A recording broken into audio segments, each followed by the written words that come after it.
সুপ্রিয় দর্শক, আসসালামু আলাইকুম। দর্শক, আমি হিরু খান আছি আপনাদের সাথে দেশ ও জনতার কণ্ঠ সংবাদ নিয়ে। দর্শক, জানাবো আজকের আপডেট। তবে তার আগে বলে রাখি, যারা এখন আমার ফেসবুক পেজটাকে লাইক এবং ফলো দেননি, প্লিজ আমার ফেসবুক পেজটাকে লাইক এবং ফলো দেবেন, সেই সাথে বেশি বেশি শেয়ার করবেন।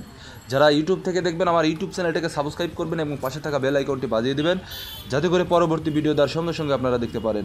দর্শক, ইতিমধ্যে যারা আমার ফেসবুক পেজটাকে লাইক এবং ফলো দিয়েছেন তাদেরকে অসংখ্য ধন্যবাদ। যারা আমার ইউটিউব চ্যানেলটাকে সাবস্ক্রাইব করেছেন তাদেরকেও অসংখ্য ধন্যবাদ। দর্শক, আজকে পবিত্র ঈদ উল ফিতর, সবাইকে জানাই আমার দেশ ও জনতা কণ্ঠের পক্ষ থেকে ঈদের শুভেচ্ছা এবং ঈদ মোবারক।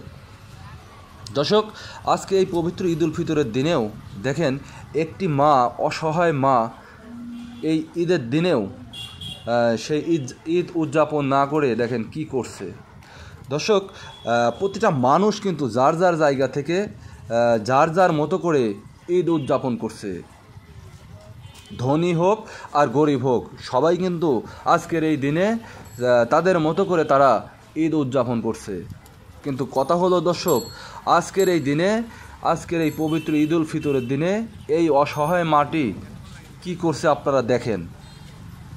ড্রেন, অর্থাৎ রাস্তার পাশ দিয়ে যে ড্রেনগুলো আছে, সেই ড্রেন থেকে, ম্যান হোল থেকে ময়লা পরিষ্কার করে যে ময়লাগুলো রাস্তার পাশে স্তূপ করে রাখা হয়েছে, সেই রাস্তাতেই দেখেন সেই ময়লাগুলো হাত দিয়ে কিভাবে সরিয়ে সরিয়ে লোহা টোকাচ্ছে।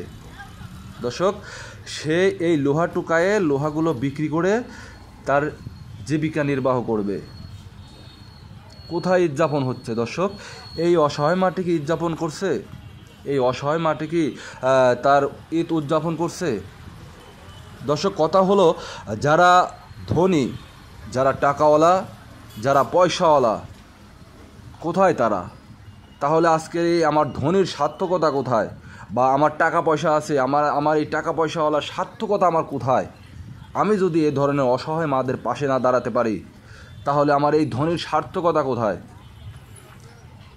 দর্শক, যে ধনী এই অসহায় মাদের পাশে দাঁড়াতে পারে না, যারা কিনা এই ঈদের দিনেও এই অসহায় মাটিকে একটু ঈদের খুশি তার সাথে ভাগ করে নিতে পারে না, তাহলে এই ধনীর সার্থকতা কোথায়? দর্শক, আমার এই প্রশ্ন জাতির কাছে, আমার এই প্রশ্ন সেই ধন্যাঢ্য ব্যক্তিদের কাছে, যাদের টাকা আছে। তারা টাকা, এই টাকাগুলো, এই অর্থ সম্পদ কোথায় নিয়ে যাবে? দর্শক,